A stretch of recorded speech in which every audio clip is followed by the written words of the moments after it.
നമുക്ക് വേദയുടെയും വിക്രത്തിന്റെ ഇന്നത്തെ നല്ലൊരു കഥ കേട്ടാലോ? അങ്ങനെ ഇന്നത്തെ കഥയില് വേദ ദീപ്തിയെ കാര്യങ്ങളൊക്കെ പറഞ്ഞ് മനസ്സിലാക്കാൻ ശ്രമിക്കുകയാണ്. കാരണം വിക്രം തെറ്റൊന്നും ചെയ്തിട്ടില്ല, വിക്രം നിരപരാധിയാണ്. പക്ഷെ അതൊന്നും വിശ്വസിക്കാനായിട്ട് ദീപ്തി ആദ്യം കൂട്ടാക്കുന്നില്ല. ദീപ്തി പറഞ്ഞു, എനിക്കറിയാം വേദേച്ചി, വേദേച്ചി ഇനിയിപ്പോൾ വിക്രമേട്ടന് വേണ്ടി വാദിക്കണ്ടെന്ന് പറഞ്ഞു. വേദ പറഞ്ഞു, നിനക്ക് തോന്നുന്നുണ്ടോ ദീപ്തി, ഇത്ര സ്നേഹത്തോടെ കഴിഞ്ഞിരുന്ന ഒരാളെ വിക്രത്തിന് ഇല്ലാതാക്കാൻ പറ്റുമെന്ന്? വരുണും വിക്രവും തമ്മിൽ അത്ര സ്നേഹത്തിലായിരുന്നു. ഇത് കേട്ട് കഴിഞ്ഞപ്പോൾ ദീപ്തി പറഞ്ഞു, വേദേച്ചി ഇത് പറയത്തുള്ളൂ, ഇവിടെ പലരും വേറെ ചിലതാ പറയണേ, ഇവിടെ ആരും ഒന്നും വിശ്വസിക്കുന്നില്ല. ഓ, ശ്രീയേട്ടനായിരിക്കുമല്ലേ? ആയിക്കോട്ടെ, ആ വാദം തെറ്റാൻ തെളിയിക്കാണ്ട് ചേച്ചിക്ക് സാധിക്കുമെന്ന് ചോദിച്ചു. അത് കേട്ടപ്പോൾ വേദ പറഞ്ഞു, എനിക്കറിയാം ഇതിൻ്റെ പിന്നിൽ എന്താ ഏതാന്നൊക്കെ, പക്ഷെ ചില കാര്യങ്ങൾ എനിക്കിപ്പോൾ പുറത്തു പറയാൻ പറ്റാത്ത സ്ഥിതിയിലാണ്, അതുകൊണ്ട് മാത്രം ഞാനൊന്നും പറയുന്നില്ല എന്ന് പറഞ്ഞു.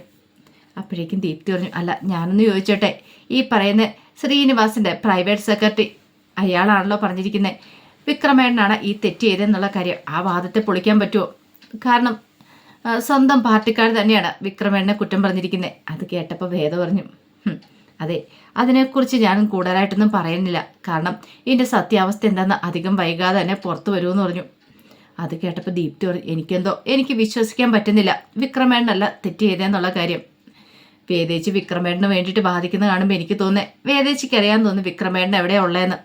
അത് കേട്ടപ്പോൾ വേദ പറഞ്ഞു, ശരിയാ, നീ പറഞ്ഞത് 100% ശരിയാ, എനിക്കറിയാം വിക്രം എവിടെയാണ് ഉള്ളതെന്നുള്ള കാര്യം. വിക്രത്തിന് വേണ്ടിയിട്ട് ഞാൻ നിലകൊള്ളും, വിക്രത്തിന് വേണ്ടി കോടതിയിൽ ഹാജരാകാൻ പോകുന്നത് ഞാൻ തന്നെയായിരിക്കും. വിക്രം നിരപരാധിയാണെന്ന് എനിക്ക് തെളിയിച്ചില്ലേ മതിയാവുള്ളൂ.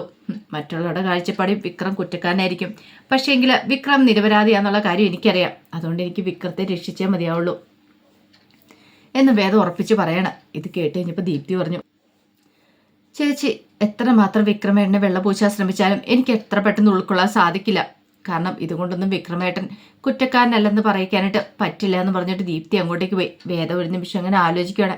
വേദയ്ക്ക് നല്ല ബുദ്ധിമുട്ട് തോന്നി, കാരണം വിക്രം ഒരു തെറ്റും ചെയ്തിട്ടില്ലെന്ന് വേദയ്ക്ക് 100% ഉറപ്പാണ്. എന്നിട്ട് പോലും വിക്രത്തിൻ്റെ തലയിലേക്ക് കുറ്റം കെട്ടിവെക്കാനായിട്ടാണ് എല്ലാവരും ശ്രമിച്ചുകൊണ്ടിരിക്കുന്നത് എന്നൊരു ചിന്ത വേദയുടെ മനസ്സിലുണ്ടായി. അങ്ങനെ രാത്രിയായി കഴിഞ്ഞു കഴിഞ്ഞപ്പോൾ വിശ്വ ശ്രീനിവാസനെ കാണാൻ പോയിട്ട് വീട്ടിലേക്ക് വരുവാണ്.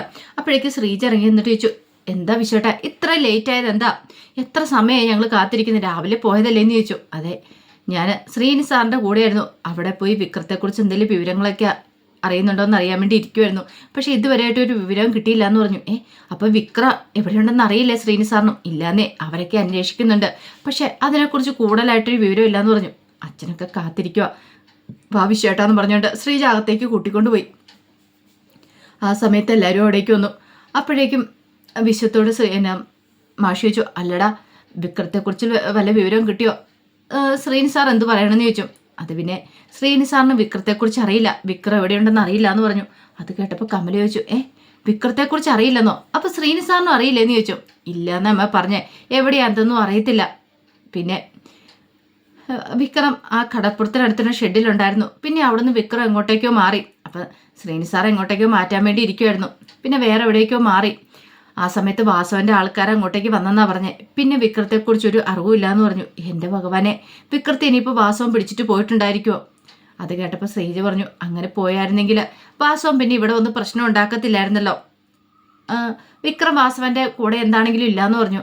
അത് കേട്ടപ്പോൾ വിശ്വം പറഞ്ഞു, പറയാൻ പറ്റില്ല, ചിലപ്പോൾ ആ കൂടെയാണെന്ന് അറിയത്തില്ല, ഇതൊക്കെ വാസവൻ്റെ ഒരു നാടകമാണെന്ന് അറിയത്തില്ല, എല്ലാവരെയും മനഃപൂർവ്വം തെറ്റിദ്ധരിപ്പിക്കാൻ വേണ്ടിയിട്ട് വാസവൻ എന്നിട്ട് വിക്രത്തെ ഇവിടെ വന്ന് അന്വേഷിക്കുന്നതാണോന്നും.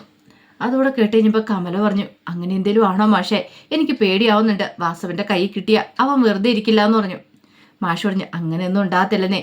അതെ, ശ്രീനി സാറിൻ്റെ അടുത്ത് തന്നെ വിക്രം കാണുമായിരിക്കും, ശ്രീനി സാറ് വിക്രത്തെ ഒളിപ്പിച്ചു വെച്ചിരിക്കുമായിരിക്കും എന്ന് പറഞ്ഞു. അപ്പോഴേക്കും വിശ്വം പറഞ്ഞു, അല്ലാതെ പിന്നെ അച്ഛാ, നിനക്കറിയത്തില്ലാത്തതുകൊണ്ടാണ്, അതങ്ങനെ തന്നെയാണ്, കാരണം വിക്രത്തെ സേഫ് ആക്കേണ്ട അയാളുടെ ഉത്തരവാദിത്തമാണല്ലോ, അപ്പോൾ ഉറപ്പായിട്ടും വിക്രത്തെ സേഫ് ആക്കിയിട്ടുണ്ട്. പിന്നെ എല്ലാവരുടെയും മുന്നിൽ എല്ലാവരുടെയും കണ്ടി പൊടിയിടാൻ വേണ്ടിയിട്ടാണ് കൂടെ ഇല്ലയെന്നൊക്കെ പറയണേ. അപ്പോഴേക്കും വിശ്വം പറഞ്ഞു, ശ്രീനി സാർ ഇപ്പം എങ്ങനെയെങ്കിലും വിക്രം തെറ്റുകാരനെല്ലാം തെളിയിക്കാൻ വേണ്ടിയിട്ടുള്ള ഓട്ടത്തിലാണെന്ന് പറയണം. അതെ, അങ്ങനെ തെളിയിക്കണം, വിക്രം നിരപരാധിയാണെന്ന് തെളിയിക്കണമല്ലോ, അധികം വൈകാതെ തന്നെ അത് സംഭവിക്കുമെന്ന് പറഞ്ഞു. കമല പറഞ്ഞു, അപ്പോൾ എൻ്റെ മോൻ സേഫ് അല്ലേ മാഷേ? അതെ കമലെ, നീ വിഷമിക്കേണ്ടെന്നൊക്കെ കമലയോട് പറഞ്ഞു. ഒരു കാര്യം ചെയ്യുക, നീ പോയി കിടന്നോളാൻ പറഞ്ഞു. അല്ല മാഷേ, ശ്രീജയോട് പറഞ്ഞു. ശ്രീജ അമ്മയെ കൊണ്ടേ മുറിയിലേക്ക് കിടത്താൻ പറയണം. അങ്ങനെ കമലയുടെ കൈ പിടിച്ച് ശ്രീജ പോകാൻ തുടങ്ങിയപ്പോഴത്തേനും മാഷിൻ്റെ ഫോൺ ബെല്ലടിച്ചേ. നോക്കിക്കഴിഞ്ഞപ്പോഴത്തേന് SI സാബുവാണ്. കോളെടുത്തു. എന്താ സാറേ കാര്യം എന്താണെന്ന് ചോദിച്ചു. അല്ല താൻ എവിടെയാടോ? സാറേ ഞാൻ വീട്ടിലാണ്. ഒരു കാര്യം ചെയ്യുക, തൻ്റെ 2 ആൺമക്കൾ അവിടെ ഉണ്ടോയെന്ന് ചോദിച്ചു. ഉണ്ട് സാറേ. അന്ന് ഒരു കാര്യം ചെയ്യുക, അവരെയും കൂട്ടിക്കൊണ്ട് നാളെ ഇങ്ങോട്ടേക്ക് വാ. അതിന് അവരൊരു തെറ്റും ചെയ്തിട്ടില്ല സാറേ എന്ന് പറഞ്ഞു. തെറ്റ് ചെയ്തിട്ടുണ്ടോ ശരി ചെയ്തിട്ടുണ്ടെന്നൊക്കെ ഞങ്ങൾ തീരുമാനിച്ചോളാം. നാളെ അവരെയും കൂട്ടി ഇങ്ങോട്ടേക്ക് വരണം. വീട്ടിൽ വന്ന് വെറുതെ പ്രശ്നം ഉണ്ടാക്കേണ്ട കാര്യമില്ലല്ലോ.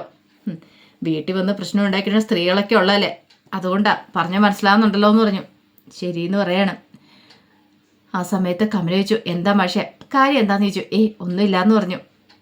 അങ്ങനെ കമലയും കൂടി ശ്രീജ അങ്ങോട്ടേക്ക് പോയി. ആ സമയം വിശ്വൻ ചോദിച്ചു, അല്ലച്ചാ അച്ഛൻ ഉറപ്പുണ്ടോ ശ്രീസാറിൻ്റെ അടുത്തുണ്ടെന്ന്?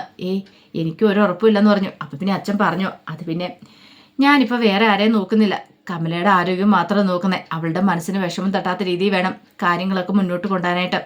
അവൾക്കിപ്പോൾ ഒരു വിശ്വാസമുണ്ട് സേഫാന്നുള്ളത്. ആ ഒരു വിശ്വാസം മതി. ഒരു പക്ഷേങ്കിൽ അങ്ങനെയല്ല എന്ന് പറഞ്ഞാൽ അവൾക്ക് സഹിക്കാൻ പറ്റില്ല. അതുകൊണ്ട് മാത്രമാണ് ഞാൻ അങ്ങനെയൊക്കെ പറഞ്ഞത് എന്നും പറഞ്ഞിട്ട് മാഷം കൂടെ പോയി.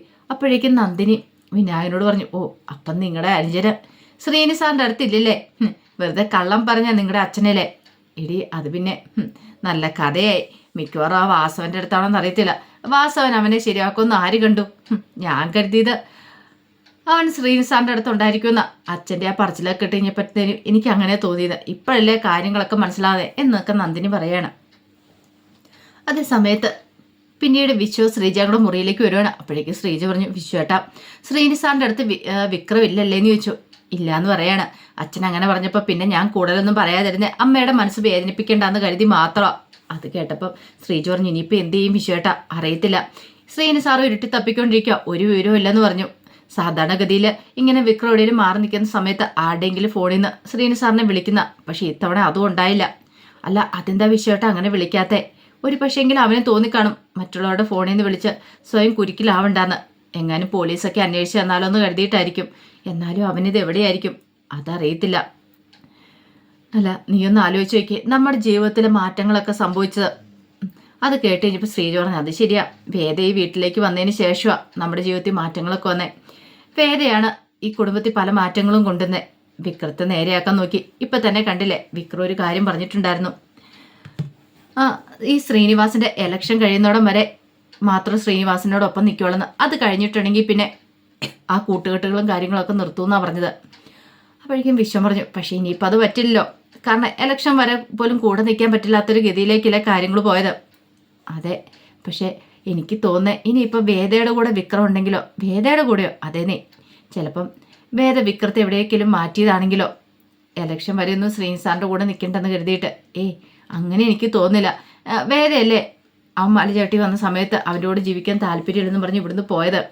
അത് കേട്ടപ്പോൾ ശ്രീജ പറഞ്ഞ്, കാര്യമൊക്കെ ശരി തന്നെയാണ്, പക്ഷേ എങ്കിൽ എനിക്കെന്തോ മനസ്സിൽ അങ്ങനെ തോന്നുന്നില്ല. കാരണം വേദയ്ക്ക് ഇപ്പോഴും വിക്രത്തിന് ഇഷ്ടമെന്ന് എൻ്റെ മനസ്സ് പറയണേ. ഒരു കാരണവശാലും വേദ വിക്രത്തിനെ ആർക്കും വിട്ടുകൊടുക്കുമെന്ന് എനിക്ക് തോന്നുന്നില്ല. അതെല്ലാം കേട്ട് കഴിഞ്ഞപ്പോൾ വിശ്വം പറഞ്ഞു, അങ്ങനെയാണെന്ന് നല്ല കാര്യമാണ്, പക്ഷെ അവനെക്കുറിച്ചൊരു വിവരമില്ലല്ലോ. ഒരു കാര്യം നീ കിടന്നോളാൻ പറയാണ്. അങ്ങനെ അവർ കിടക്കുവാണ്.